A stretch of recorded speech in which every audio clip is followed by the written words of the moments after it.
Welcome to Papillion UnScripted. I am Michael Severe, the place to go to hear from people who truly help make Papillion feel like home. Joining us this week is John Winkler. He is the general manager of the Papio-Missouri River NRD. We appreciate you taking the time. Well, thank you for having me. Appreciate it. Almost 17 years? 17 years. Yep. Wow. Yeah. It's a long time. I know. Give us the mission of the NRD, the composite. The composite mission. So we've got 12 statutory missions, but primarily in the eastern part of the state, and especially as it relates to the Omaha metro area, flood control is probably the top priority. Obviously, wildlife habitat, recreation, soil erosion and control. We have rural water systems, so we've got quite a broad mission. But obviously, flood control is our big, our priority, especially in the metro area, including preventing it, cleaning up after it, all those things that are involved with floods. We try to prevent it. Sure. So obviously, you can't prevent 100% of the events, but if you can prevent, 90-some%, then you're doing a good job. But yeah, so mitigating those types of activities that's what we primarily focus on, here. Obviously, our trail systems are very popular. Oh yeah.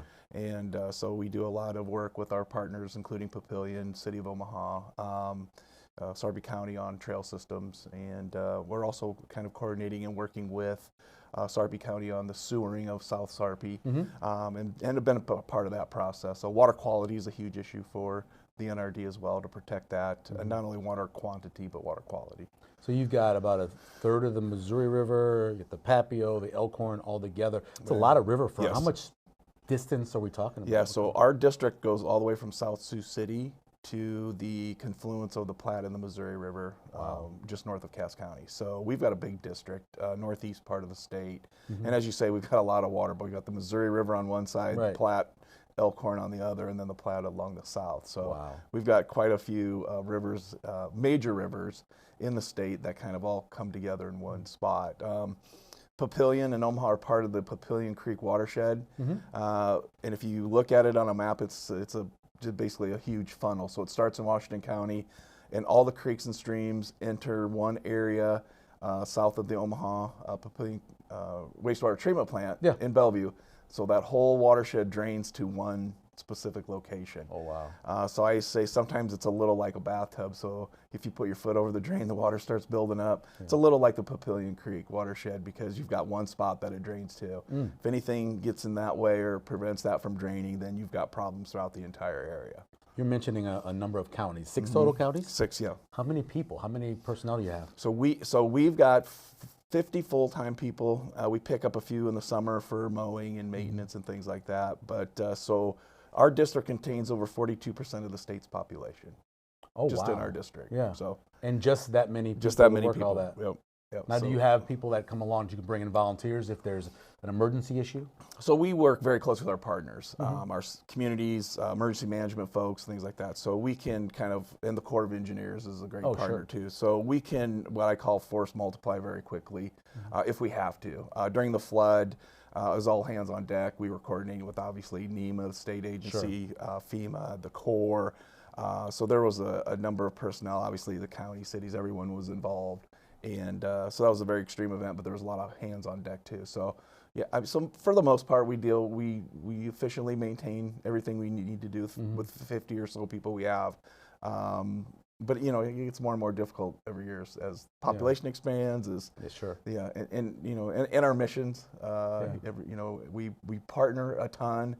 We very rarely do any project by ourselves. It's typically we partner with either state, local, federal agencies or entities to get things done. Gotcha. I grew up in Louisiana.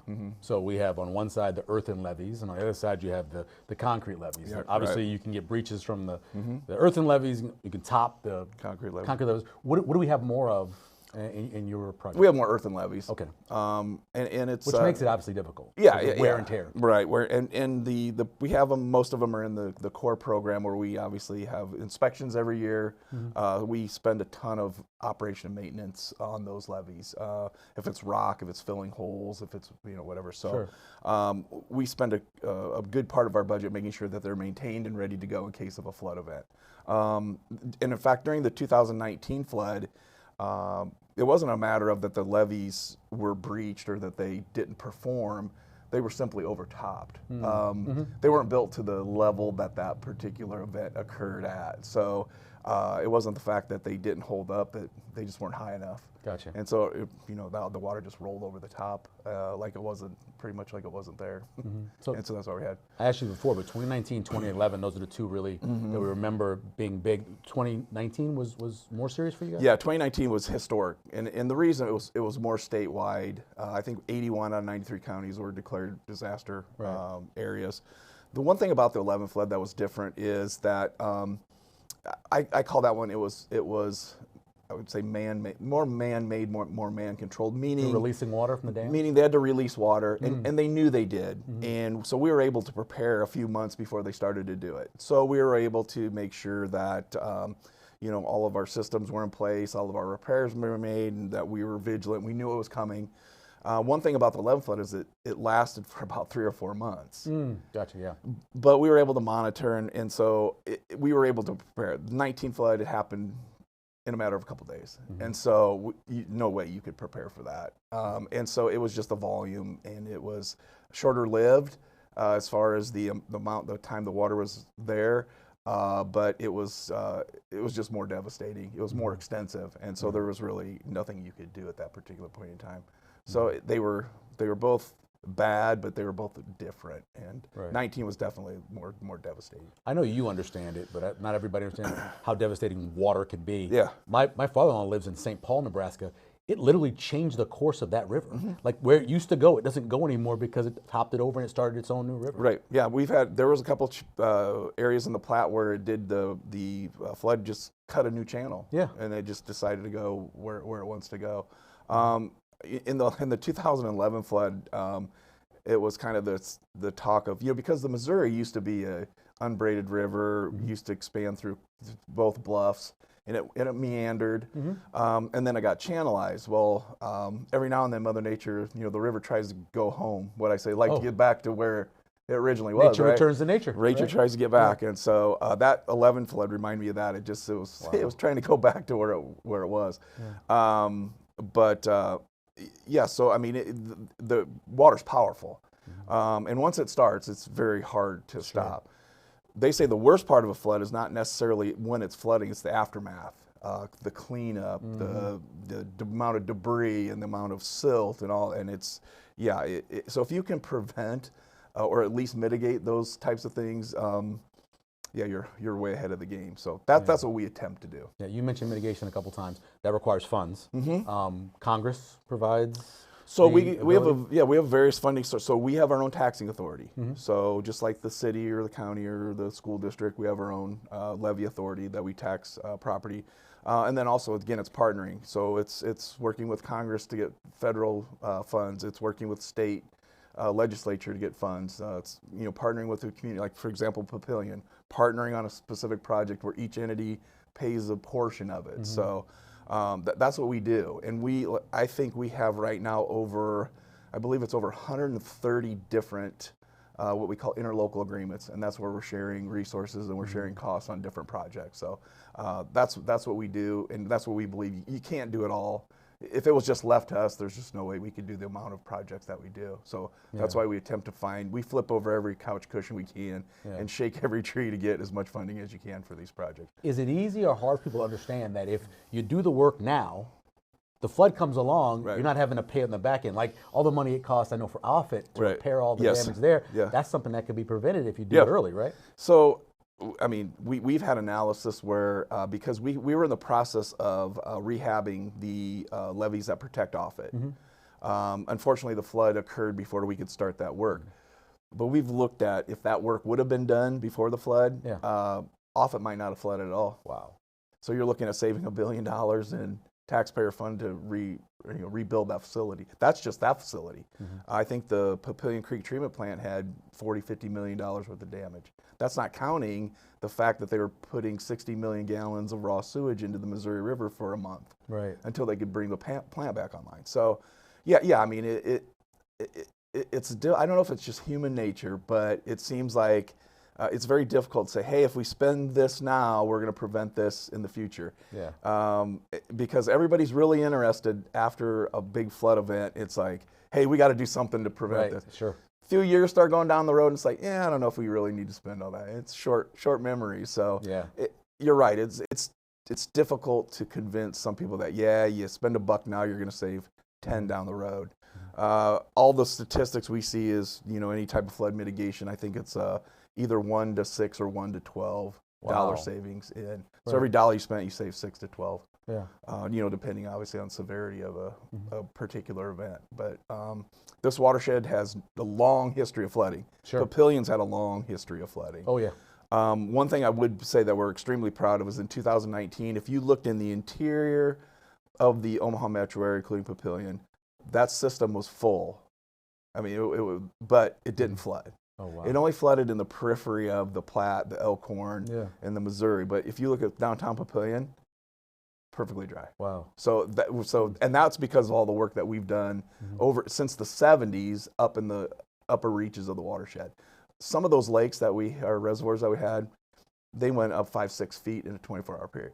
Wow. So can you imagine all that water in the system at the same time? Yeah. Those levees would have never held. Yeah, I recently did a story on the Papillion Times, and twice they had to move because they got flooded. They were right by the river, and then they got flooded. Then they moved up the block, and they got flooded again. Right. So long history in Papillion of flooding. Oh yeah. Yeah, you Omaha native? Yes, born and raised Omaha. Yep. Yeah, where'd you go to high school? Northwest.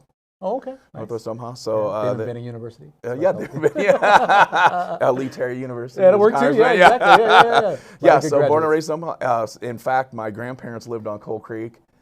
72nd and Maple, so long history of flooding there. Yeah, no doubt. But it's born and raised in Omaha and seen it all. As far as some of the events that have occurred over the years, and obviously hearing from people that experienced them. But that's random. My dog sitter lives on Coal Creek. Really? Oh, there you go. 72nd too. Play football? Yes, I played football in Northwest. Yep. Yeah, I can tell you're still guard, middle guard. What'd you play? I was linebacker, and offensive guard. And so my kids keep me in the gym. Yeah. Because they play sports, and hey, Dad, let's go work out. So you got to do that. You have a special investor. Do you still live on the Platte? So I live in Cedar Creek. Okay. So I live on the Platte. We live on the Platte River. Know about it. We know about it, and I have quite a number of directors that live on the Platte, and they've lived there for 70, 80 years, and so they know the river. Yeah. It's the Platte's unique as far as anything else in the country, and we spend a lot of time on that river. It's very susceptible to ice jams, and so I think we are the only entity in the country that uses explosives. We call it alternate methods. Yeah, sure. To remove river ice if we have to, if it's causing issues. So we've got that capability. So. I've been out there, been in a helicopter. Well, there you go. Yeah. So you know. So you could have the ice jams, obviously, and you could have the runoff from the melting, heavy rains. You could have release from dams. Right. Any other things that can cause floods in the area? Just if there's any type of an obstruction. Okay. So if there's an obstruction in any type of the body of water, it could be debris, it could be whatever. That tends to cause more localized. But what we're seeing, and this, I've noticed this, and we've backed it up with analysis. But since I've been with the district, and probably a little bit before, what we're seeing is more frequent high-intensity rain events. We're seeing those 3-4 inch and that are occurring in a very short time frame. Flash floods, and so that's what we're really facing more and more. It seems like as we're in different weather patterns, and so that's what we're really paying attention to now is those quick high-intensity flash flood events that you. Sure. And so, obviously we're building toward that, and we're trying to take care of those as much as possible. And that's inevitable. You're going to get that, and you're working. What's next? What's coming up for you guys? Is there anything that you guys are working on, fundraising, things like that? No, we've got we're going to be working on 3 reservoirs, 2 in the Gretna area, which obviously protects Papillion, and then 1 up on 180th and Maple. Those are the 3 we're going to build in the next probably 3 years. Will be completed. Then we're moving on to an additional 3. We'll call them our priority reservoirs, and the reason they're priority is because development. When I first started, we'd go to basically an ag producer or farmer and say, hey, we have a reservoir here, we need to buy some of your property, and we'd start that conversation. Probably in the last 6-7 years, now it's, hey, I'm ready to sell, or it's already somebody that's bought the property. Hey, we understand you got a project here.